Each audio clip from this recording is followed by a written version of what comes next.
What if I told you that some of the worst legends in Apex are pretty obvious and one of the best legends used to be one of the worst? I'm Ariq of Awesome, and these are the worst and best legends in Season 22. Starting off our F tier, the worst legend in the game, Ballistic. Unlimited ammo is a luxury. There's not much to say here. The smart bullet is dumb and avoidable. Ballistic continues his reign as the worst legend in Apex. And closing out our F tier is Octane. One of the most fun legends is also one of the worst. I hate to tell you, but you're not Lemonhead. His stem is too punishing, and the Octane main stereotype is true. Octane has no other redeeming qualities other than he's fun. Starting off our D tier, Ash.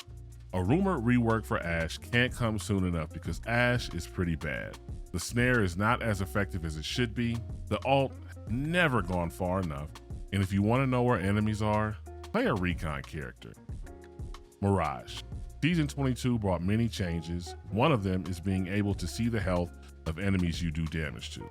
This was an indirect nerf to Mirage, as when you perform his ultimate, only the real Mirage has the health bar, so bamboozles will be few and far between.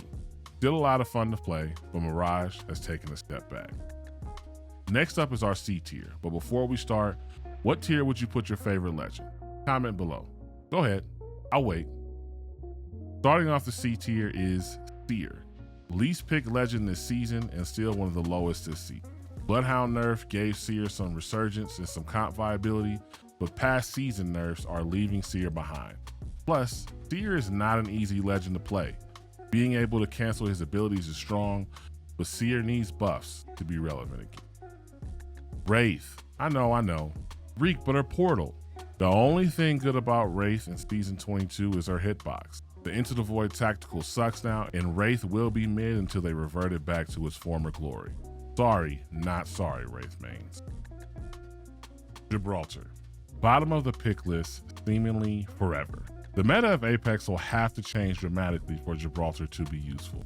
His defensive bombardment is great in open space for third parties, but 3 of his 4 perks are pretty bad, and until shotguns become truly meta, Gibby won't be picked, especially with Mad Maggie being able to counter the Gibby bubble. Gibby is down bad. We're getting to the good legends, and starting off our B tier is Vantage. Her sniper got strong buffs to an already easy to use weapon. Her movement is still a little clunky, but being able to scan people or rings makes her versatile in pubs and ranked.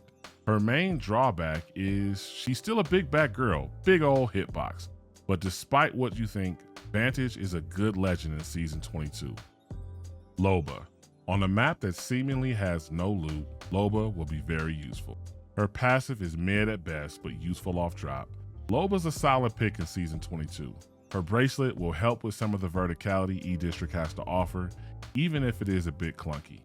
Her ultimate in in-game is useful for supplies and ammo as well when holding a building. Loba, very solid this season.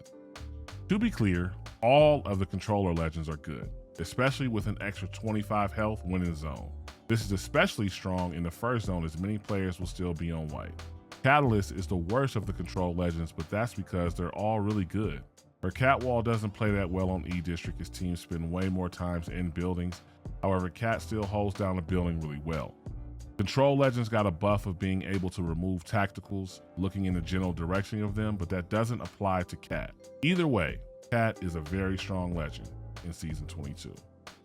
Caustic. His gas has been nerfed over time in multiple ways, so this makes him a bit less formidable, but little buffs like friendly gas traps being green are welcome. Of course, the extra 25 shield is welcome, but this is also offset by his big hitbox. Scanning ring and ranked will always be important, and pushing a Caustic building is never fun, but Caustic has taken a step back in Season 22. Alter. A lot of fun, but just good. The addition of being able to scan rings helps, but nerfs to her kit, especially when paired with Crypto, who is now meta, keep her in B tier. Definitely a fun and good legend for aggressive pub stompers, and definitely better than Wraith and Octane. Closing out our B tier is Newcastle. Good support legend who is definitely better on M&K than on controller. His charged up wall is fine, his res is slightly less effective than Lifelines.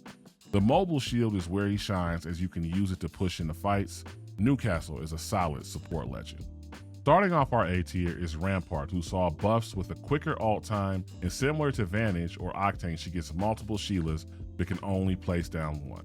Of course, as a control legend, she gets a shield bonus for being in ring, and having arm cover placement is perfect when in a pinch. Rampart has came a long way since her debut in Season 6, A tier. Next up, we have Bloodhound, a legend I recommend for anybody just starting in Apex. Although he has gotten some nerfs, mainly seeing through bang smoke, the threat vision will make it easier not only to see a map that is nighttime, but also to hit your shots. Scans will forever be important, but Bloodhound has taken a step back in Season 22. Mad Maggie is a lot of fun. In game where cover is extremely important, Maggie will make that very hard. Her Wrecking Ball is no longer just a tool to run from ring, but now is toting thermites. Aggressive players love Maggie, and rightfully so. Her perks, specifically the deeper riot drill, are really strong. Play Maggie in Season 22. You're welcome. Next up in A tier is Maggie's arch enemy, Fuse. Fuse has crept into the meta in pubs, ranked, even competitive. Why? The objective of Apex Legends is to win the game. Fuse is a nightmare in in-game situations. Knuckle clusters, mother lows, just create chaos. Not to mention he can scan rings so you know exactly where to go, and his speed boost perk is great for pushing fights and knocks. Fuse is a great legend. Valk. E-District has a lot of height and a lot of tall buildings. This is where Valk shines. Being able to change verticality at the drop of a dime is critical. Yes, there are evac towers, but no scans while you fly. Land blind if you want to. Valk's ult is and always has been better than evac towers. Valk is perfect for the new E-District map. Speaking of verticality, Horizon. Lucky the R99 that goes with Horizon is in the care package. Either way, Horizon is still good in Season 22. Gravity lift up to buildings, no problem. Just got your shield ripped off by a charged sentinel? Just queue up, pop a bat, and then land softly without the stun animation. No way around it, Horizon is still an amazing legend. Conduit. Let's be honest. We all push when we aren't supposed to and get wrecked. If you do this, have a Conduit on your team. Conduit is a great team legend, whether it's to help with damage taken or getting bats because she's a support legend. Not to mention the ability to craft banners after that bad play I mentioned earlier. The higher you climb up in rank, the more Conduit Rev combos you will see, which basically means game over if you don't have them on your team to counter. Pathfinder. Pathy will be very strong on E-District. Zipline to tall buildings or grapple in and out of fights. Pathy took a bit of a nerf as its beacon scanner no longer scans the whole map but an entire area, which is fine as at least you know who is around when rotating. Pathy does have that huge hitbox, so close range fights, you are at a bit of a disadvantage, but his ability to move around offsets that enough for him to be in A tier. I just mentioned Revenant, who is very strong when paired with Conduit, but Rev is a damn good legend by himself.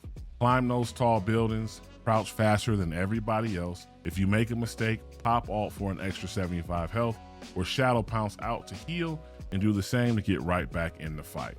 Revenant is an absolute beast. Before we start with our cream of the crop S tier, hit the like and subscribe button if you're enjoying this video. Starting off our S tier is our most improved legend, Crypto. Crypto's problem was always having to be stationary in his Game Boy and not fighting. But at least he can go invisible with his off the grid perk when doing so. Not to mention the constant scans you get when his drone is out. Your team should always be aware of what's going on and who is around. I will warn you that he is probably the hardest legend to learn, but Crypto has started from the bottom, now he's here in S tier. Watson, another legend that's hard to play offensively because she is so good defensively, but buffs to her ult where they charge shields faster and the pylons last longer make her almost a must pick in ranked and comp. Fencing up many buildings on E-District will make buildings hard to push. Yes, the split circuit double pylon option was removed, but having a stronger, more potent pylon is so much better. All 4 of her perks are strong, from reviving with more HP or getting arc stars from blocked ordnance. No way around it, Watson is a great legend. Lifeline. This isn't hard to understand. Shoot your gun while you heal HP, check. Revive 2 people while you shoot your gun back, check. Oh, by the way, those 2 people you just got up can shoot their gun while all 3 of you heal HP. E-District is a huge map with lots of space, so either self-revives or gold knock res that are guaranteed from your ultimate will be more successful. Yes, the Evo cash was taken away, but the guaranteed gold knock is huge in fights. The number one pred last season played Lifeline, and so should you. And sitting at the top of Apex Legends, Bangalore. Digis can't see through smoke, Bloodhound scans can't see through smoke. That just makes Bang stronger. Bang is such a versatile legend. Her Rolling Thunder ultimate can be used defensively or offensively. Her smoke can be used to res, rotate, or block vision. Bang, number one legend in Season 22.